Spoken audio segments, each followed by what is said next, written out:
saya tidak mau mengkaitkan dari sisi sosial Semeton dengan dukungan itu ya. Kembali kepada mereka lah sendiri-sendiri. Satu-satunya daerah tertinggal di Bali, Karangasem. Tolak ukurnya adalah 2 tahun sudah dilepas dari daerah tertinggal. Itu salah satu jawaban bahwa termasuk juga air, sekolah, pembangunan jalan-jalan, pembangunan termasuk juga pembangunan pasar, itu salah satu juga itu. Ketentuan cruise internasional yang mewah, dia tidak diperbolehkan masuk ke pelabuhan yang sempat dikeruk. Karena perputaran bulan itu akan terjadi sedimentasi. Apa itu artinya, Pak? Makanya, Pak. Makanya kan menikmati dengan tulus gitu. Oh, iya. Dengan tulus gitu. Oh, ayo kita jalan. Kalah menang kan biasa lah. Halo Semeton Radar Bali, salam lugas dan tuntas. Kali ini bersama saya Ridwan di Radar Bali Podcast. Untuk hari ini kita kedatangan seorang tamu istimewa dari ujung timur Pulau Bali, yang beliau pernah menjabat sebagai Bupati Karangasem 2 periode, Pak ya, betul Pak ya? Betul. Dan beliau ini adalah seorang calon anggota DPD Dewan Perwakilan Daerah RI, Pak ya, untuk periode 2024 Pak ya, 2029. Baik, Pak. Selamat datang Pak Iwayan Gredeg di Radar Bali Podcast, Pak. Apa kabar, Pak? Baik. Sehat, Pak ya? Sehat. Iya. Setengkare. Bapak ini seorang politisi senior, di mana beliau ini selain pernah menjabat sebagai Ketua DPD Partai Golkar Karangasem, juga menjabat Bupati 2 periode, yang saat ini sedang mencalonkan diri sebagai seorang calon anggota DPD RI. Yang menarik adalah Bapak ini adalah usianya sudah cukup umur sebetulnya, Pak ya. Kalau nggak salah di sini kita lihat usia beliau lahir tahun 52, benar Pak ya? Dan saat ini umur berapa, Pak? Ya, itulah tinggal kurangin berapa. 70-an lebih, Pak ya? Iya, 70-an lebih. Menarik, Pak. Dari usia yang sudah sekian ini, sudah uzur lah boleh dibilang, Pak. Bapak masih cukup semangat untuk menekuni dunia politik. Ini mungkin perlu dijelaskan, Pak, kenapa Bapak masih sibuk di dunia politik di usia yang sudah senja begini, Pak? Ya, perlu saya sampaikan bahwa ini kita nikmati sebagai sebuah hiburan, kesenangan. Ya, sama dengan orang-orang penari, berapa sih kasih ongkos? Tapi mereka senang, itu menikmati dan membuat orang ketawa. Itu kan kembali setback-nya kepada kita sendiri. Nah, bila mana seorang politik itu berhasil didengarkan apa yang kita sampaikan pada publik, masyarakat, mereka merasa respon. Nah, itulah ada sebuah kebanggaan dan kesenangan pada batin itu sendiri. Itulah membuat sehat. Membuat sehat, Pak ya. Dinikmati, Pak ya. Iya, dinikmati. Kan Bapak pernah menjabat sebagai Bupati 2 periode, Pak. Setelah sekarang mencalonkan diri sebagai calon anggota DPD ini, sebelumnya kesibukannya apa sih, Pak? Lebih banyak ke sosial, mengurus warga. Kebetulan saya jadi ketua klan Kenuruhan Bali, terdiri dari 3 kelompok, Semeton Brangsinge, Tangkas, Pegatepan. Hampir semua kabupaten ada pengurus resmi, sampai tingkat kecamatan. Nah, itu melayani undangan-undangan mereka, ya cukup sibuk tapi senang gitu. Ini bayangkan di negara Karangasem. Itu Semetonan namanya, Pak ya? Semetonan. Semetonan. Sire Kenuruan itu. Ke? Sire Ari Kenuruan Bali. Sire Ari Kenuruan Bali. Iya. Itu anggotanya banyak, Pak ya? Ya, hampir 50.000 kakak di Bali. 50.000 kakak di Bali. Bukan hanya ini ya, per KTP ya, kakak ini ya, di dalam kakak. Ya, kakak itu ada 3 orang, ada 5 orang, macam-macam lah itu. Itu Bapak anggap sebagai sebuah semacam sumber dukungan, Pak ya? Apakah bisa disimpulkan seperti itu, Pak? Saya kira sih enggak itu, tapi ini kan saya tidak mau mengkaitkan dari sisi sosial Semeton dengan dukungan itu ya. Kembali kepada mereka lah sendiri-sendiri. Karena di Semeton ini juga bermacam warna. Makanya ada konsep saya boleh di mana-mana tapi jangan kemana-mana gitu. Oh gitu. Boleh di mana-mana tapi jangan kemana-mana. Artinya penjabarannya seperti apa itu, Pak? Penjabarannya kita boleh bermacam warna di dalamnya, tapi ingat kita dalam satu terah kenuruhan. Nah ini yang satu ini tidak boleh pecah itu. Iya. Pak, kan Pak Gredeg pernah menjabat bupati 2 periode itu tahun 2005 ke 2010, 2010 ke 2015. Iya. Benar Pak ya? Iya. Bapak ini kan terkenal sebagai seorang bupati yang cukup aktif memperjuangkan pembangunan di daerah itu Pak. Iya. Apa saja yang telah dilakukan selama 10 tahun menjabat sebagai bupati dulu Pak? Ya. Yang paling real mungkin perlu saya sampaikan kaitan dengan angka kemiskinan. Angka kemiskinan Pak ya? Itu pada waktu saya baru menjabat di atas 35%. Karangasem satu-satunya paling tinggi di Bali. Itu satu. Kedua... Paling tinggi di Bali ya? Paling tinggi di Bali. Iya. Satu-satunya daerah tertinggal di Bali, Karangasem. Kategori tertinggal itu ya sudah paling dari sisi apakah itu termasuk pasarnya, sekolahnya, dan sebagainya. Itu yang menonjol. Maka dari itu disitulah tertantang pikiran saya, ya sebelumnya itu juga kami sudah membuat sebuah konsep dari sisi kemiskinannya karena apa gitu. Kita cari dari akar rumput yang tentu dalam hal ini apa sih penyebab kemiskinan itu. Itu masalah utama ya di sana Pak ya? Ya. Masalah utama Pak ya? Masalah utama itu adalah pendidikan memang. Oh pendidikan, justru pendidikan ya? Pendidikan tidak bisa lepas dari sisi infrastruktur. Termasuk jalan, bagaimana dia akan ke daerah yang terpencil kalau tanpa ada infrastruktur. Siapa yang akan mengajar, siapa mau mengajar di situ. Lalu apa yang Bapak capai selama Bapak menjabat bupati untuk pemenuhan infrastruktur pendidikan dan lain-lain itu Pak? Apakah sudah ada hasilnya seperti itu Pak? Itu tentu hasilnya, tolak ukurnya adalah 2 tahun sudah dilepas dari daerah tertinggal. Itu salah satu jawaban bahwa termasuk juga air, sekolah, pembangunan jalan-jalan, pembangunan termasuk juga pembangunan pasar, itu salah satu juga itu. Ya salah satu juga termasuk penurunan angka kemiskinan. Sampai berapa persen Pak? Itu terakhir kami menjabat tahun 2015 tinggal 6,8%. Di bawah rata-rata nasional masih 11% waktu itu. Masih 11% ya? Ya. Nah terpenuhi itu dulu, akhirnya baru kita setahun apa yang harus kita lakukan langkah-langkah. Kaitannya dengan ya tentu pertumbuhan ekonomi yang harus kita kejar. Di samping juga pendidikan, samping juga angka kemiskinan. Itu yang untuk mendongkrak supaya kemiskinan bisa dientas, artinya bisa ditekan Pak. Ya. Bisa ditekan. Program-program itu yang salah satunya mungkin dilakukan. Pak, ini kan menarik. Bapak ini kan seorang bupati yang saya dengar nih, Bapak boleh dibilang kalau ke Jakarta, Bapak menghadiri undangan ke istana atau ke DPR atau ke kementerian, Bapak ini dikenal sebagai seorang politisi ahli lobby. Sebenarnya kalau Bapak ke Jakarta itu katanya kalau seandainya pergi ke Jakarta harusnya 2 hari pulang, masih menambah lagi 3 hari atau 4 hari untuk melakukan lobby. Sebenarnya apa yang dilakukan lobby di sana, Pak? Ya tentu pertama saya di Jakarta tidak memandang warna. Entah itu partai apa. Yang penting mereka punya fungsi di dalam suatu kelembagaan, dalam satu lembaga bisa membantu daerah. Bisa membantu daerah, Pak. Ya itu. Kedua, pada waktu zaman itu masih di dalam aturan di DPR ini masih kesatuan 3 masih boleh DPR waktu itu. Kan dari satuan sekarang kan baru hanya sekarang bisa hanya satuan 2 aja.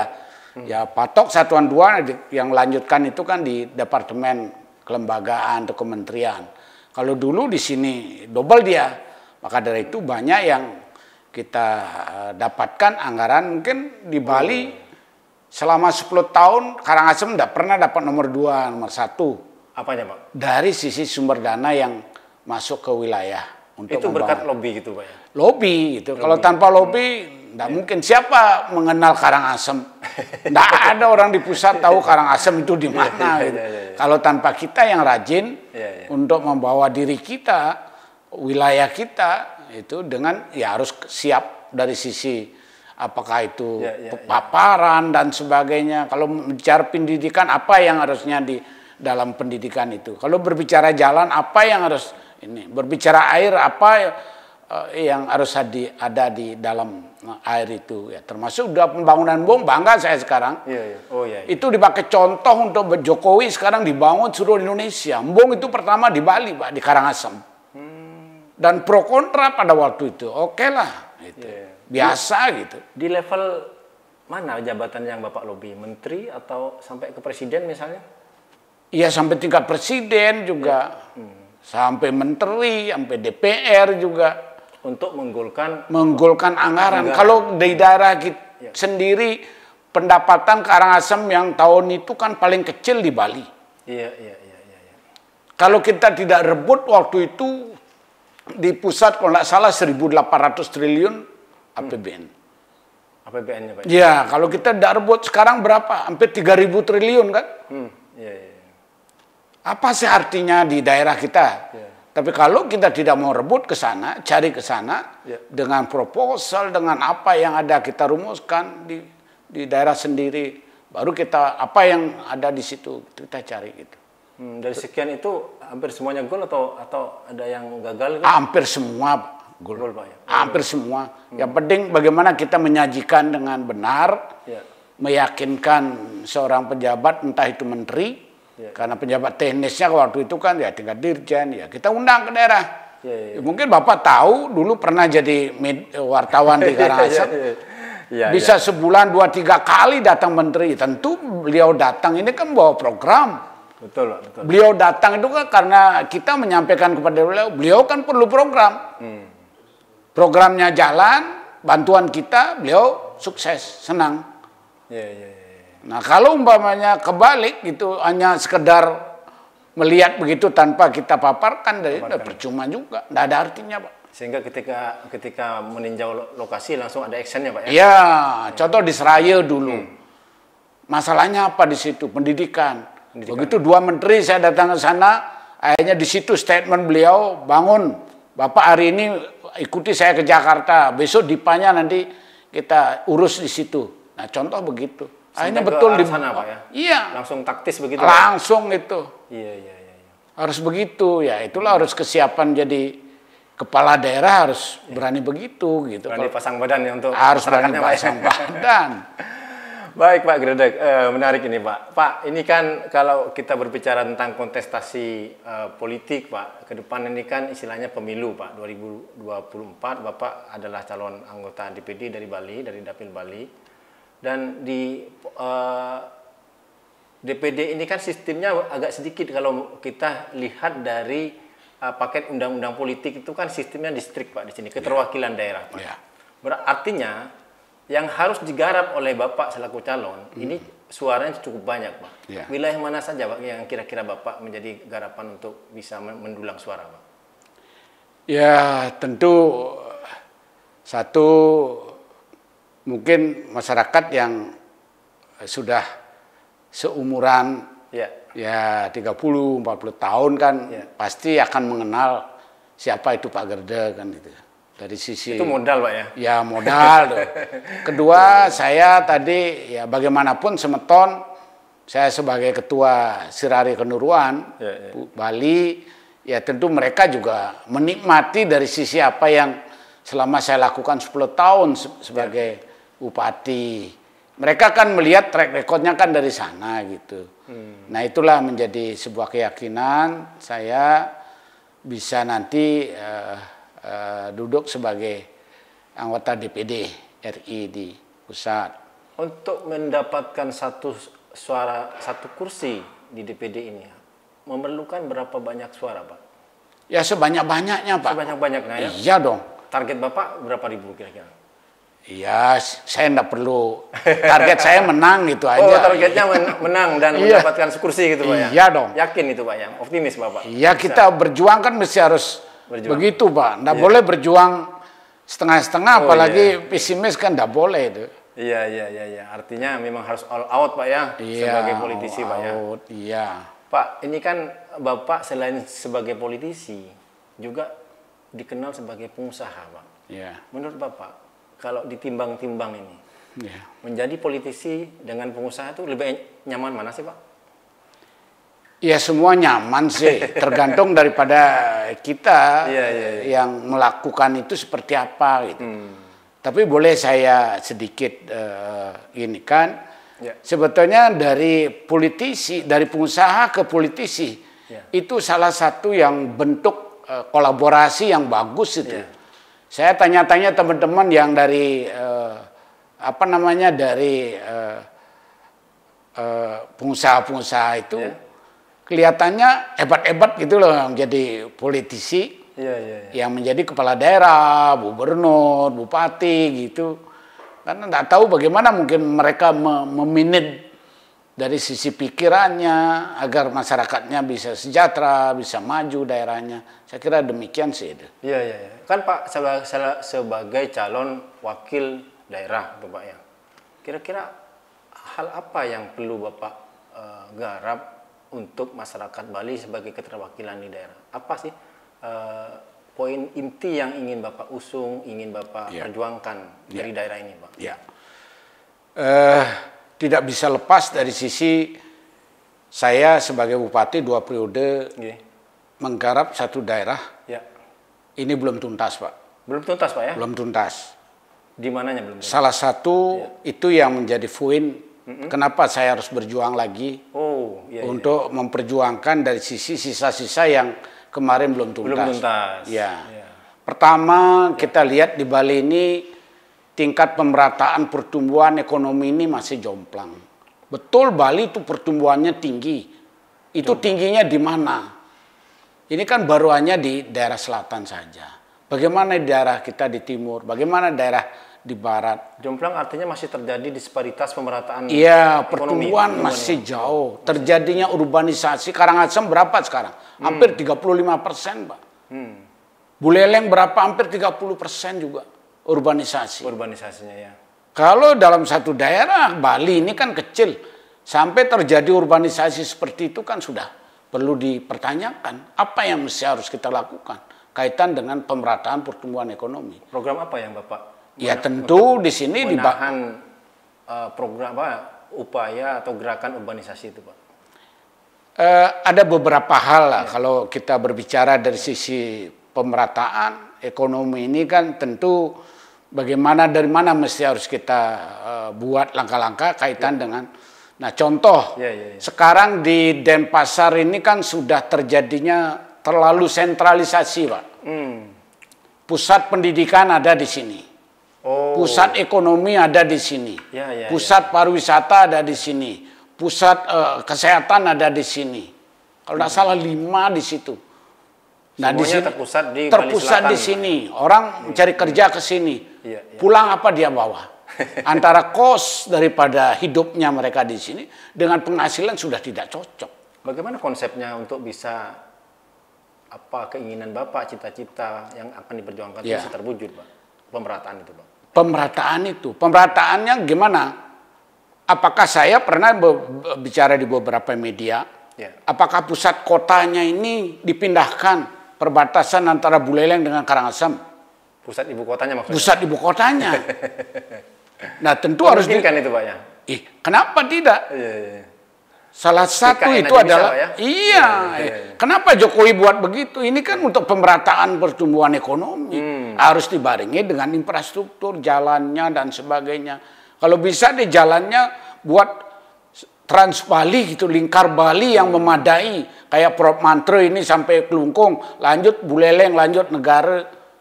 Kan jauh lebih ini. Kalau sudah infrastruktur jalan memadai untuk memecah ekonomi ini, saya kira sangat gampang. Terjadilah nanti di situ konsep saya yang belum terlaksana ini kan Pelabuhan Krus. Oh. Salah satu bisa menambah PAD Bali, bukan Karangasem aja. Bukannya sudah pernah dibangun? Sudah Pak? pernah dibangun, sudah ada uji coba 13 cruise yang datang ke sana. Nah itu dengan satu-satunya pelabuhan alam yang terbaik di Asia Tenggara adalah di Tanah Ampo. Tanah Ampo itu Pak? Iya. Pelabuhan cruise? Iya. Itu kenapa nggak jalan Pak? Nah inilah politik itu di situ. Ada kepentingan-kepentingan, apakah itu kelompok-kelompok yang merasa dikurangi kuenya. Apa mungkin dari sisi visibilitas? Enggak, studinya semua udah lengkap. Boleh tanya UNOD yang terlibat di sana. Ya melibatkan juga dari Miami, Florida, Master Lamy namanya. Lengkap itu. Dan Global Port juga ikut, Cruise Asia juga ikut menggarap tentang studinya itu. Dinyatakan layak Pak? Dinyatakan layak, titiknya itu yang terbaik karena pelabuhan alam. Iya. Nah kalau itu terjadi, Devisa ini akan bisa naik dari sisi pariwisata. Sekarang yang menikmati kan hanya di Singapura aja dengan Global Port-nya. Berarti salah satu upaya untuk pemerataan yang Bapak ingin wujudkan kembali, artinya lebih konkret lagi, itu adalah pelabuhan cruise itu. Pelabuhan cruise, karena di situ akan bisa mengangkat sektor pertanian. Kebutuhan-kebutuhan yang dibutuhkan oleh cruise itu kan, ya contoh dengan 1 atau 2 cruise saja 4.000 telur aja udah 10.000 telur per hari. Belum sayur, belum air. Kita udah pasang pipa sampai di pelabuhan itu menjual air. Sudah sepakat dengan Global Port, dia akan menangani. Dia di Singapura salah 5.700 cruise per tahun. Dia mau tanda tangan kontrak dengan kita. 50% dari 5.700 akan bawa ke Tanah Ampo. Bayangkan tuh, 1 hari 2 cruise. Dari sisi kedalaman pantainya? 18 sudah itu studi udah. Cuman kemarin yang diperkirakan itu kan dengan gelombang, tapi teknologi sekarang udah bisa menjawab itu dengan membuat breakwater terapung namanya. Oh, gitu. Konsultannya dari Belanda itu udah selesai Pak. Apakah masuk dalam wilayah potensi sedimentasi sana Pak? Tidak, karena pelabuhan alam tidak ada sedimentasi. Yang ada sedimentasi adalah di benua. Ketentuan cruise internasional yang mewah, dia tidak diperbolehkan masuk ke pelabuhan yang sempat dikeruk. Karena perputaran bulan itu akan terjadi sedimentasi. Tidak dijamin oleh asuransi. Tapi kalau di sana, udah begini Pak.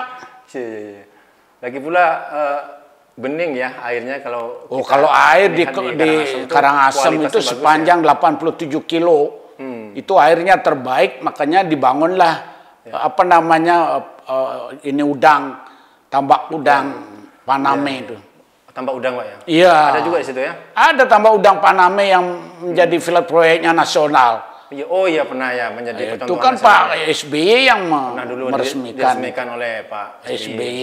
Iya. Tapi kan untuk mewujudkan itu kembali kan, Bapak perlu dukungan politik. Ini gimana langkahnya Pak untuk mencari dukungan politik? Iya tentu kita tahu lah kalau DPD kan tidak memegang budgeting tidak dari undang-undang.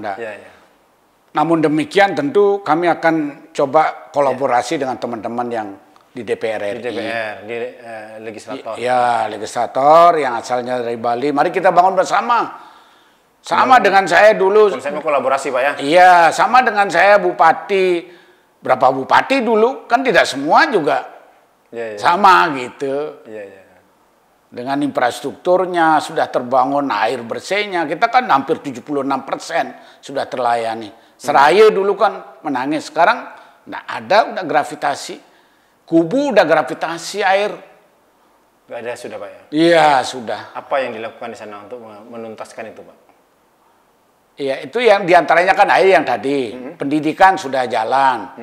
Tinggal ini bagaimana pemerataan pertumbuhan ini mengurangi urbanisasi. Membuka lapangan kerja di daerah itu. Iya. Membuka lapangan kerja. Selain cruise Pak, apa yang kira-kira layak di Karangasem itu Pak? Untuk bisa dipindahkan dari titik pusat kota itu Pak? Termasuk kemarin ada kalau tidak salah studi kaitan dengan pelabuhan ikan di Amed. Itu udah selesai dibantu oleh JICA juga studinya. Udah selesai itu Amed. Iya. Di Amed Pak ya agak utara sedikit ya. Iya, agak utara sedikit gitu sudah dikaji dan sebagainya. marilah kita pecahkan itu, jangan numplek semua di pusat kota. Bayangkan sekarang membuat rumah sakit lagi terus dibangun di sini. Terus gimana orang di daerah-daerah sendiri? Ya, apakah rumah sakit yang ada saat ini tidak representatif di sana, Pak? Karena tidak dibuat representatif. Oh, gitu. Coba kalau dibuat representatif. Berarti lagi-lagi kembali ke urusan politik. Iya, itu, Pak, politik, Pak. Polisi politik ya, baik. Semua kalau harus ke sini gimana? Iya. Sampah saja mau diolah di sini gimana? Itu zaman saya itu kan dulu sampai diundang ke Korea oleh keputusan KTT waktu di Nusa Dua itu kan ditunjuk Karangasem sebagai pengelola sampah untuk Bali, diberikan bantuan 1,2 triliun oleh negara-negara ini. Apa yang terjadi? Gubernur nggak setuju, sudah mau tanda tangan nggak setuju di Karangasem. Nah sekarang jadi masalah. Nah urusan sampah ini kan menarik juga, Pak ya. Sekarang kebetulan isu sampah ini cukup seksi ya, banyak dikonsumsi oleh publik pasca kebakaran TPA Suwung dan lain-lain, termasuk juga TPA yang di Karangasem itu apa namanya, Pak? TPA yang di Karangasem? Yang kan itu juga termasuk yang overload, Pak. Iya. Overload. Kalau mengacu pada Undang-Undang Nomor 18 tahun 2008, itu kan seharusnya TPA itu sudah ditutup, Pak, sejak diberlakukan 5 tahun sejak diberlakukannya undang-undang itu, Pak. Tapi kan faktanya kan TPA itu nggak ditutup, Pak. Ini gimana, Pak? Nah itulah peralihannya pada waktu itu keputusannya untuk diolah itu menjadi tenaga listrik. Tenaga listrik. Tapi kalau melihat dari itu, studi banding saya ke Korea itu memang mereka tahun 80-an lebih jelek daripada kita di Indonesia. Tapi dia mampu untuk melakukan kaitan dengan bagaimana menjalankan perda itu dengan baik kaitan dengan pemilah sampah. Kalau tanpa dipilah, sampai kapanpun akan terjadi begini. Maksud Bapak perda gubernur ya? Perda 47 itu ya? Iya. Pemilahan sampah dari sumber? Iya. Itu sudah cukup representatif untuk memberikan edukasi kepada masyarakat. Edukasi. Sekarang bagaimana untuk ke bawahnya ini? Sejauh mana memberikan punishment kepada orang yang menjalankan dengan baik? Bagaimana memberikan reward pada orang yang ini yang mesti harus dijalankan dengan baik gitu. Kalau di cerita orang di Korea itu awal-awalnya dia berat tuh bagaimana memberikan denda bila mana dia salah mengeluarkan hari Minggu harus keluar sampah plastik gitu umpamanya. Salah dia mengeluarkan dia kena denda gitu. Di sini belum itu, Pak. Nah, ini yang masih di sini baru pengurangan timbulan sampah plastik dan lain-lain gitu, Pak. Jadi istilahnya baru mengurangi istilahnya, Pak. Iya. Pak, kalau itu kan dari sisi edukasi, Pak ya, dari segi edukasi. Dari segi pengelolaannya, Pak, mau dijadikan apa sih sebenarnya sampahnya, Pak? Ya, sesuai dengan apa yang saya sampaikan, yang sukses sekarang mengelola dari sisi mesin, itu namanya Hala namanya ya. Waktu itu diundang saya ke sana, memang. Bapak setuju kalau kita memperbanyak TPS 3R di wilayah-wilayah itu? Kurang setuju saya. Kenapa, Pak? Itu tentu dampak juga terhadap lingkungan ini akan membuat dari sisi gerah termasuk pariwisata. Ini yang begini ini harus dibuat sebuah sentral yang jauh daripada daerah-daerah pariwisata. Dulu kan disetujui di Kubu gitu, daerah yang tandus itu. Untuk apanya itu, Pak? Pengolahan sampahnya. Iya. Dijadikan apa sampah di sana? Jadikan listrik. Listrik? Iya. Bisa itu, Pak? Bisa. Investornya kira-kira ada nggak, Pak? Investornya kan pasti ada gitu. Orang dulu kita diundang ke sana, diberikan bantuan oleh pemerintah pada waktu itu oleh negara-negara maju berkembang. Itu ya akan dibahkan hasil itu kepada kabupaten. Artinya kan wacana itu sudah lama sebetulnya.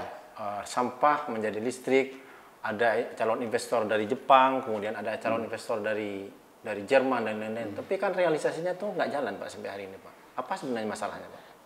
Masalahnya adalah mereka sulit untuk mengambil sampah itu bila mana tidak dipilah. Kuncinya kan di situ. Kuncinya karena tidak dipilah. Gimana mereka di situ suruh memilahkan orang kumpul pakai masker, udah nggak cocok, Pak. Bagaimana kita mengelola sampah itu dari hulu ke hilir ini mesti harus nyambung, Pak. Pemilahannya ya. Iya, pemilahannya baru bermanfaat. Kalau organiknya nanti keluar jadi pupuk. Iya. Tapi kan sepertinya belum terintegrasi nih Pak, kalau kita lihat kasus-kasus persampahan di daerah, ya Pak ya. Iya. Pemilahan sudah dilakukan, tapi ketika mau diangkut kembali ke TPA, itu dilempar bercampur kembali Pak. Nah itu kan masalah juga itu Pak. Artinya sia-sialah kita memilah sampah dari sumber. Bukan begitu Pak, maksud. Ya. Pemilahan itu Senin tidak boleh mengeluarkan sampah di luar daripada plastik, contoh. Hari apa? Senin? Contoh namanya, contoh begitu. Selasa apa? Botol-botolan. Jangan itu ada 3 jejer tempat sampah. Itu mana maunya diangkut, nggak bisa begitu. Iya. Oh berarti kayak ngatur kendaraan lalu lintas itu Pak ya, jalur kiri, jalur kanan, kemudian hari ini diatur sampah A, sampah B gitu Pak ya? Iya. Kira-kira bisa Pak dengan cara-cara seperti itu Pak? Nah ini kan kembali kepada masing-masing daerahnya yang tentu berperan di sini. Ya, ada bupati, ada camat, ada kepala desa dan sebagainya. Polisi pengambil kebijakan di daerah. Kebijakan dengan tentu kita masyarakat terutama kalau tanpa diterapkan dengan sanksi, itu sulit untuk merubah sikap manusia gitu. Itu sulit. Kalau sudah diberikan sanksi, jadilah sebuah kebiasaan mereka gitu. Oh jangan mengeluarkan ini nanti kena ini. Ya di samping juga dia malu ya tentu biaya juga. Iya Pak ya. Ya. Baik Pak, sangat menarik tuh Pak. Banyak hal yang kita bahas. Mungkin Bapak punya harapan-harapan kepada masyarakat Bali, khususnya sebagai keterwakilan calon anggota DPD Pak. Apa harapan-harapannya yang bisa Bapak perjuangkan nantinya di pusat sebagai wakil Bali Pak?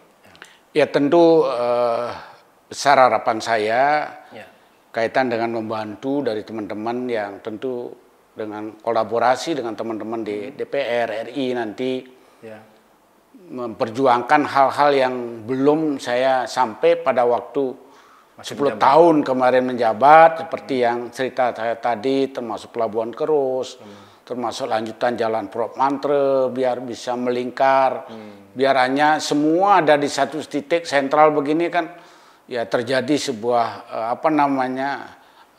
ketimpangan dari sebuah. Berarti kan itu yang salah satu yang membuat Bapak tidak putus untuk memperjuangkan secara politis gitu. Iya. Karena ada hal-hal yang belum dicapai gitu. Belum dicapai, betul. Di Karangasem itu Pak ya. Iya, karena harapannya itu kan sangat besar. Potensi pariwisata kan jelas. Jual Bali kan tidak. Tapi kalau sekarang kalau tanpa dibarengi dengan pelabuhan, Krus itu kan dengan bandara ini aja kan enggak seberapa dong. Tapi kan Karangasem belum didukung oleh akomodasi pariwisata Pak yang memadai misalnya Pak. Tidak mesti harus di situ. Terus boleh dia berlabuh di situ kalau siap infrastrukturnya ke Denpasar 1,5 jam atau 1 jam, ngapain dia tidur di situ?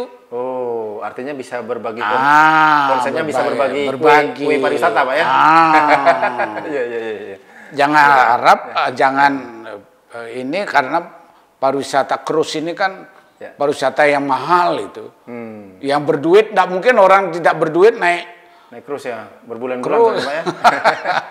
Biaya tinggi. Biaya tinggi Pak ya. Iya, gitu. Karena waktu pas Bapak menjabat sebagai bupati kan sudah pernah ada kapal-kapal berlabuh. 13 Krus itu sudah sempat, dan mereka senang melihat dari sisi pemandangan dan sebagainya.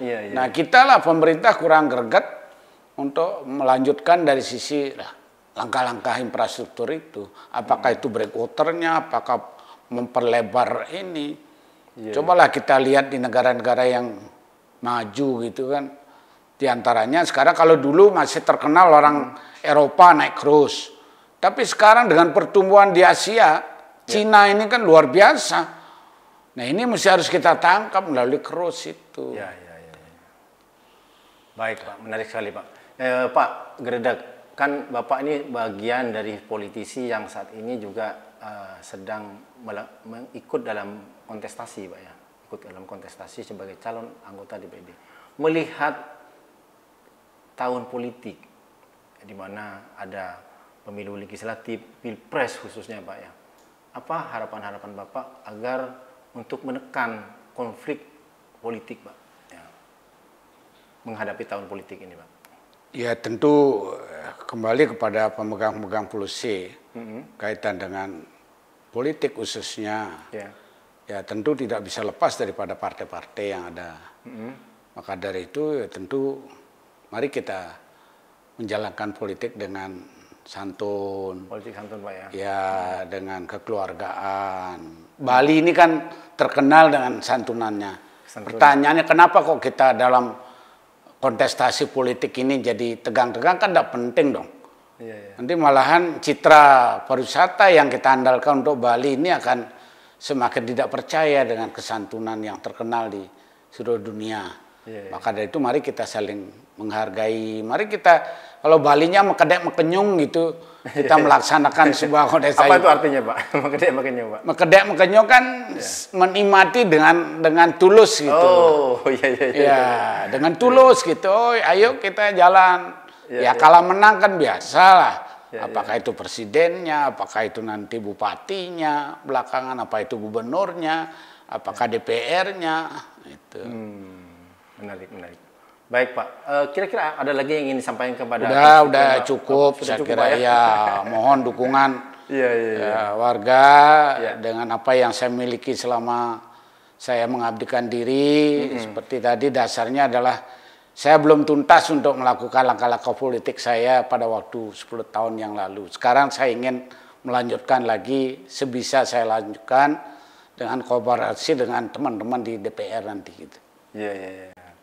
Baik, teman-teman dari Bali, demikian bincang santai kita dengan calon anggota DPD RI dari wilayah ujung pulau timur Pulau Bali, Bapak Iwayan Gredeg. Terima kasih, Pak, telah hadir di podcast kami. Mudah-mudahan sehat selalu dan sukses, Pak, dalam berkarya politik, Pak, ya. Siap. Demikian, selamat siang dan sampai jumpa.